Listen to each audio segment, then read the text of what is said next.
Good afternoon. We're in a field of P7211HR grain corn here that was planted on May 7th.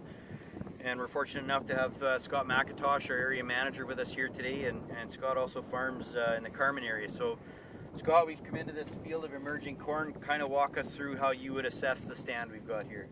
So the first thing we're going to want to look at when we're assessing a corn stand is just seeing how the crop emerged or its plant population. So we're on a 30-inch row here, and so we're going to want to look at 17.5 feet, or a thousandth of an acre. So once you've paced off that distance in a few places, you count back every plant within that distance.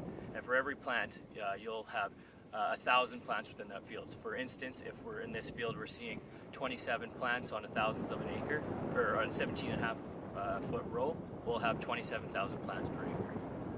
From what we've seen this year, we've seen a little bit of a stand delay, about 3,000 to 4,000. We are seeing some of those plants with the rain showers we have had come up and emerge a little bit later.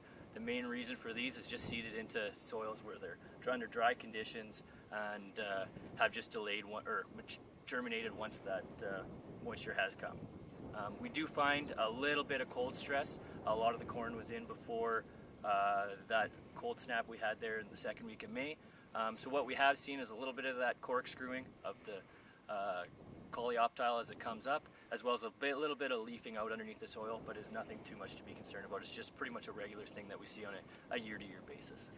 So if we're evaluating planting depth, Scott, walk us through what we should be seeing there. So as you dig up a plant, the top roots that you'll see on that plant is what we call our nodal roots or crown roots. And what they're used for is to take up a lot of our fertility throughout the season, and secondly as standability protection late in the fall or summer.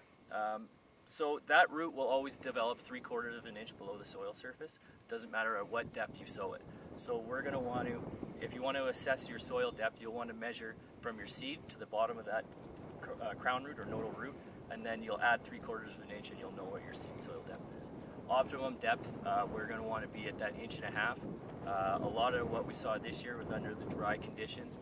We had a lot of growers planting at that 2.25 to 2.5 inches just to be in that soil.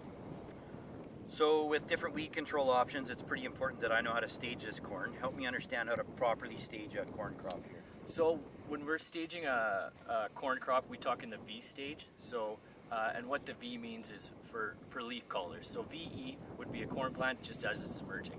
And then once that first leaf has emerged and there is a visible collar on the sheath of that corn plant, that's what we would consider one leaf corn.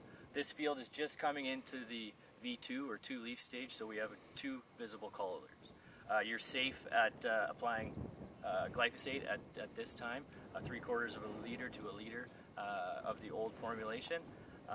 If you're going after some Roundup Ready canolas or tank mixes, we recommend a product called Armazon or Impact, and you're safe to do so at that 1 to 7 leaf stage. So in terms of a critical weed-free period and yield potential, when is that set in this cornfield? So it is important to keep your corn crop clean for the first 2 months. Basically, once we get that crop starting to get to that V5 to V6 stage, we're starting to set the rows around on that cob. So it's very important to make sure that that corn is not under any stress at that time. So it's a good thing to keep in the back of your mind to keep that weed pressure down under those 2 months, first 2 months. Great, thanks Scott. If you guys have any concerns or questions as you're seeing your corn crop emerge, don't hesitate to give us a call.